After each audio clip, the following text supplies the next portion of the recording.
let me turn it over to questions. I kind of covered a couple different ways for a split and why you should do it, and swarms. Does anybody have any questions? So would you say, based on what talking about splits, would you say like in March, if you're splitting, you're doing 4-frame splits, 3 4-frame splits, and if you're in May, June, you can do 2-frame splits? Yes, Does that's that right. sound about right? That's exactly right. Ballpark? Yep. March splits are dangerous, and here's why. If you're playing roulette, there's too much cold weather, flight time is short. I mean, flight time in March might be 2-3 hours on a great day, 3 days a week. She gets 6 total flight time hours in hopes that there's drones out there. Your drone population within the hive might only be 30% of what's there during May. So not only do you have low drone numbers, but also your risk of her not making it back well mated. Well, what does that create? A supersedure later on, a poorly mated queen. You know, small hive beetles and wax moths are a symptom of problems you created.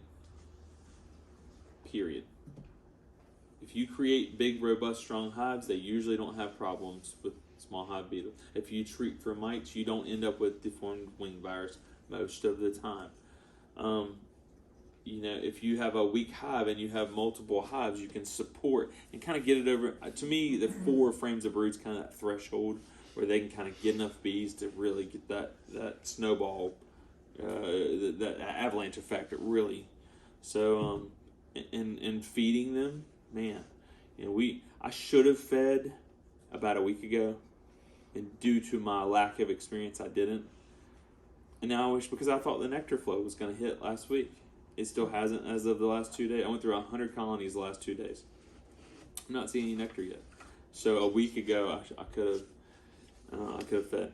With my work schedule, you know, early in the year, it's dark at 6 o'clock, and we mix our I have a barrel in the back of my truck, and I have a trolling motor because I redneck everything, and a little electric agricultural pump that you'd use on like an ag sprayer, and I hook it up to a 100-foot garden hose and a little ball valve. And Corey goes, when Corey's helping me, she just goes online and pops the lids.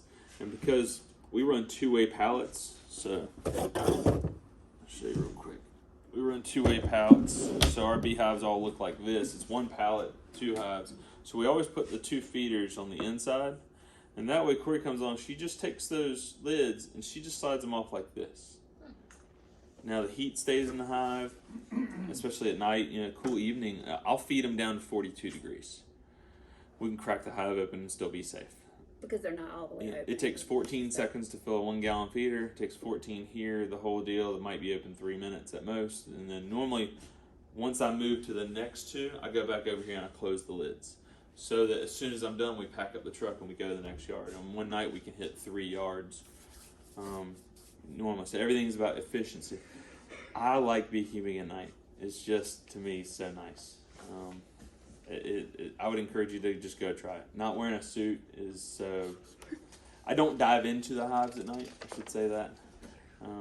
But if it's something as basic as add a second box or feeding, if it's during August, you know, July and August when you got dearth, feed at night, they'll take that whole gallon by the morning. And it's fast. So then you don't create a robbing situation within the yard. If you did have some spillage, which I think everybody does if you're feeding, they'll clean it up overnight. So what other questions that you guys have, if any? What kind of feeders are you using? I use mother load. Most of our stuff is 1 or 1.5 gallon in-frame feeders. So all of our overwintered nukes will have 4 frames and a 1-gallon feeder. But nukes don't get but like a third of a gallon. Otherwise they can't take it all, maybe a quart and a half.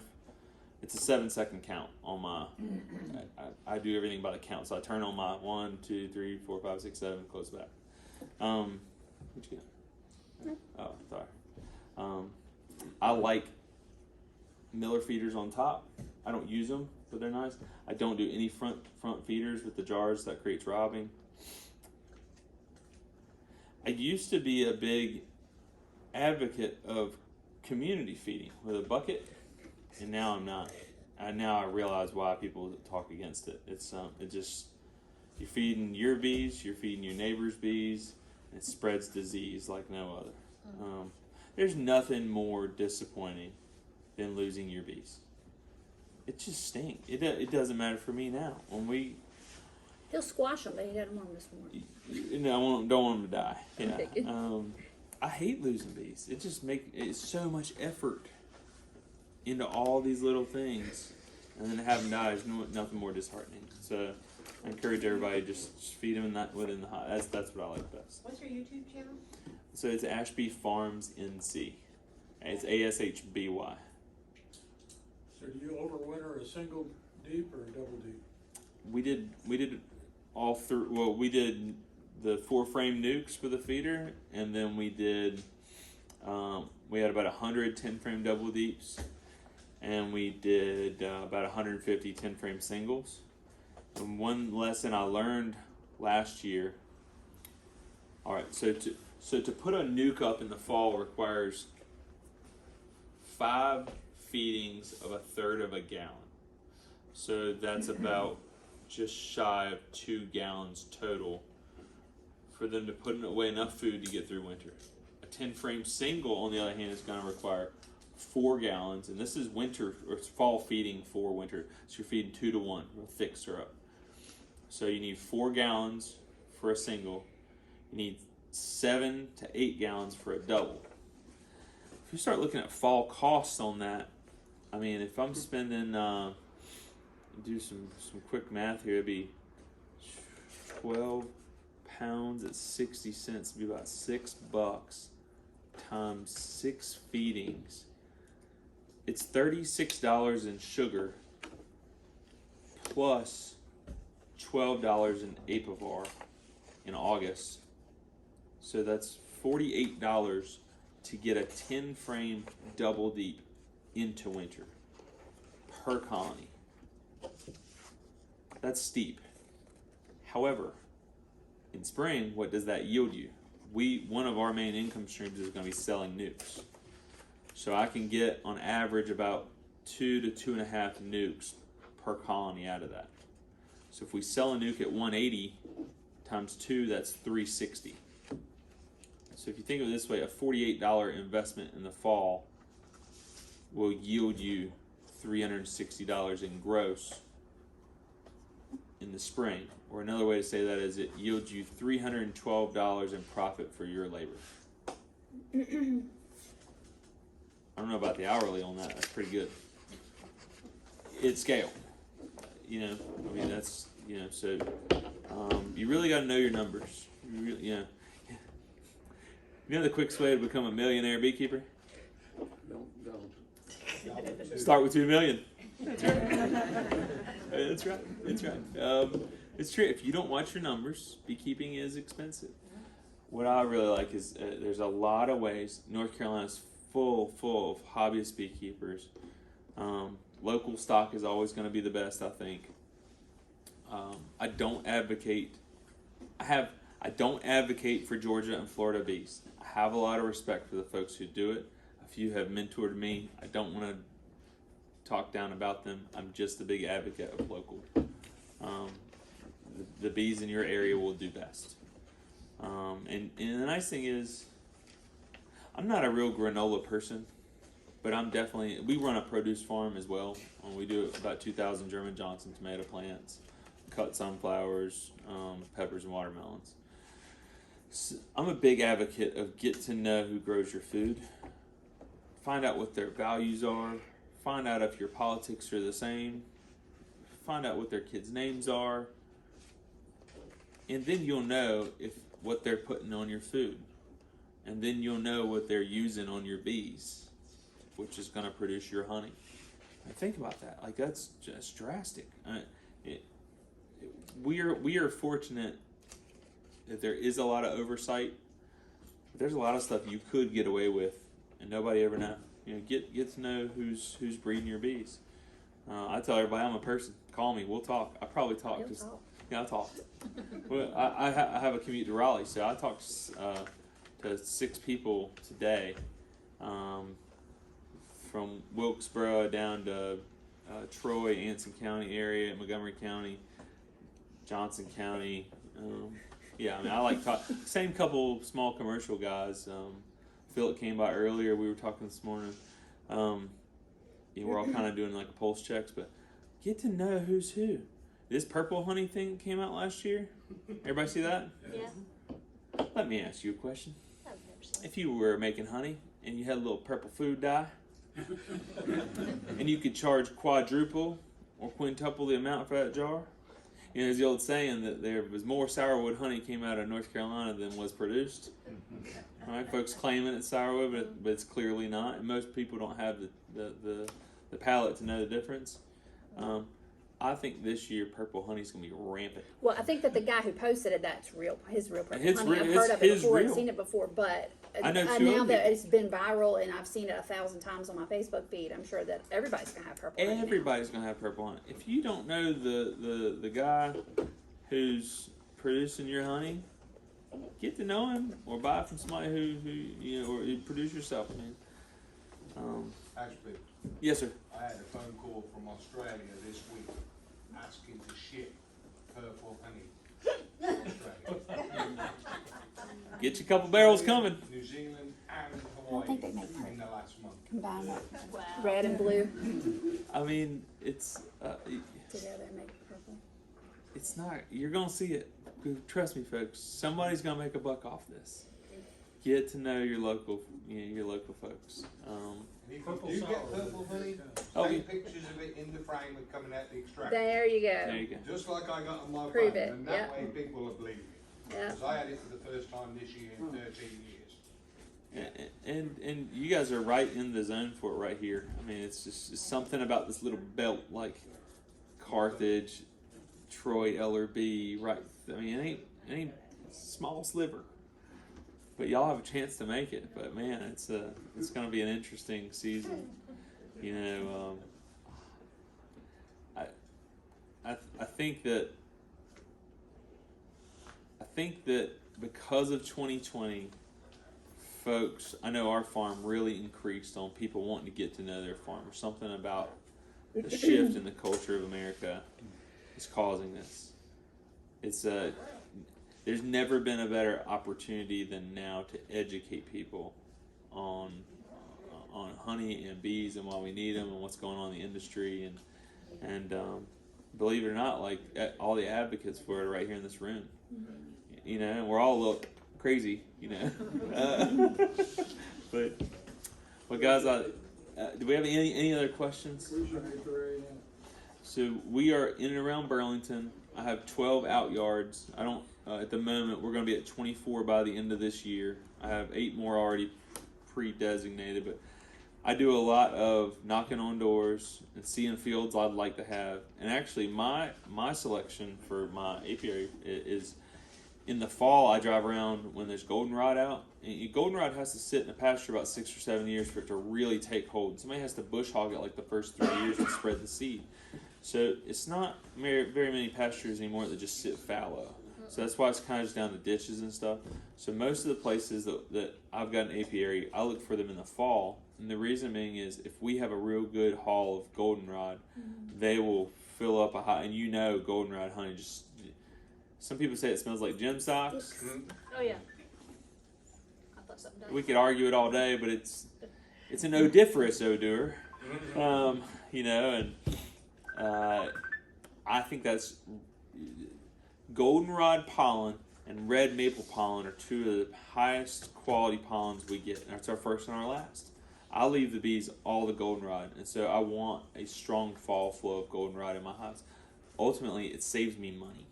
I mean, I hate to say it, but it's a business decision. So our selection process of where our sites are, mostly I put on Facebook, hey, who's got extra land looking for help? I got to be able to drive right up to it. I'll be there every 2 weeks. It needs to be a flat spot in full sun. And I can't see it from the road because hive theft's at an all-time high. I probably looked at 100 sites to get the 12 I've got or the 20 I've got. But landowners are very gracious. We pay them in honey. Normally take them, 12 pints. That's a fair usage, about $250. To me, that's fair usage for a plot of land that's 4 feet wide and 40 feet long. That's what we're looking for. So along a field, I tell people I'm a nook and cranny farmer. Down in a ditch, just if I can drive right up to it, I'm happy. You wouldn't believe some of the spots. We've got one on a dam, behind the dam of a pond. Nobody's going to use that space, so, and it's out of sight.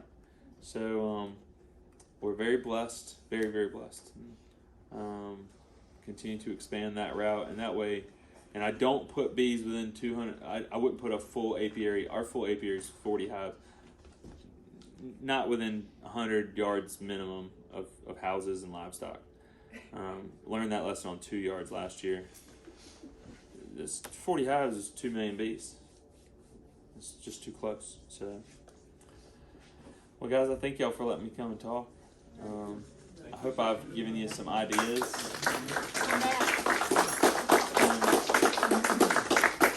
Call me or Corey. Let us know how we can help, and and follow us along on our journey. I like telling people we screw up a lot. Y'all, she caught a swarm the other day. It was in this a wild blackberry bush, and it's just stickers, like thorns, right? Oh, Lord. And what's funny is I got this one bush out in the middle of the pasture. One bush. Yeah, I walked out. I was like, "There's a swarm over there. I gotta catch it." There's 2 swarms. I got to look, and there's a 3rd swarm. Like, this bush is Came like back a few days later. 4th swarm in there. So Corey, I learned the lesson. So I told her, just take the lid and smack that bush like this. Because if you reach in there, and I was like, can I have your knife and like cut some of these stems off so that I can get in there, because I couldn't even get my arm in because it was getting stuck. So he tells me to whack the top of the bush with the lid of a nuke. And I did. I was like, I cannot believe I'm doing this. And he's videoing it and to put it on YouTube. So yeah, that was a nice slow-mo moment of me beating bees out of a bush. And folks on Queen, YouTube, folks on YouTube were like, "You can't beekeep that way." And I'm like, the bees don't care. These are my bees anyway. Right. Just put it in the And box. we got the queen in there, right? Nothing That's gentle about it. Just go for it. They're used to the bees, right? I'm sorry? I said your bees are used to it. Right, yeah. The bees will continue until morale improves, yeah. Yeah. You just put the box in there, whack them all in. We just literally I put the laid box it on the underneath, and then she just came over the top, and I slow mode it, and they're all just right in the box, and then I went over. I said, "There's a queen," and she's like, "How did you do that?" And she was just crawling along the outside of the box, and she went in, and we have we had one about 20 feet up in a tree. My buddy, he was filming it, but he's got a bulldozer, so he put me in the scoop and lifted me up. I did not approve that one, but I work for a pharmaceutical company, and we're all about safety. Safety this, safety that. And so safety third. from the top of the box, I was like, safety third. So it's a joke. Bucket. Yeah. When you actually catch the swarms in the box, how do you keep the swarms? That's a great, I'm sorry I didn't touch on. Her question is, how do you keep a swarm in a box? This is real easy. Go steal a frame of eggs, something with young larvae, and put it in there prior to shaking. And then that queen, they feel the need. It's like you wouldn't just leave a baby over there in the grass. You could scoop it up, nurture it, make sure it ends up in a good home. Same thing. Some folks say you can move it 3 miles away, but not everybody owns land. Like, I don't, so I'd have to drive it 10 minutes, 15 minutes to another yard. Sometimes it's not convenient. Best way is, if you got the queen, you'll notice them fanning. First, yeah. Yeah, and then what I usually do, almost always, is I'll cock the lid up like that, and they'll be all on here, and they're piling up, coming off the ground, and they're going in the entrance, and If the queen isn't if there. the queen's in there. If the queen's not in there, we had one recently. I put them in the box, and I guess I didn't get her, and we kept going, and turned around and looked, and There they were, gone. they were gone again. Yep. If you don't get the queen, it's obvious, but if the queen gets in there and she smells those eggs, she's gonna stay, and you'll know. And and again, I move them after dark. I'm trying to think. I had one the other day. I had 2 the other day. I had to stand on the hood of the Jeep to get, and kind of up there on top of the Jeep doing this, and shook them in. But you immediately, you learn to recognize it, but they're just sitting there on the side of that crack, just fanning, and all the bees within 10 minutes they'll go home. They're looking for her smell, whether it's a virgin queen or whether it's I'm a big fan of just move your queen. If you create the swarm early, as I mentioned earlier, take your queen and move her to a nuke and just start her over for the year. Let them make a new queen. It's so easy. That's the easiest way to make good quality queens. You have a lot of cells to choose from. The strong will survive, and I'm a big advocate of just make the investment up front and you'll be very pleased in a matter of 2 years. I mean, we went from basically 52 to 500, and at this point right now we got 303 production hives and like 180 nukes. So we're right around 500. You can go tenfold in 2 years, and it takes some finances, but then like the payoff on the backside is there. So that's how I got into wanting to be a commercial beekeeper. Just a little bit. Splitting and swarming. And make sure your spouse is supportive. Supportive. She's very supportive of my endeavors. Well, we want to take this time to thank you Yeah. again. It's a long drive. We know it. Absolutely. It's Ashby Farms NC.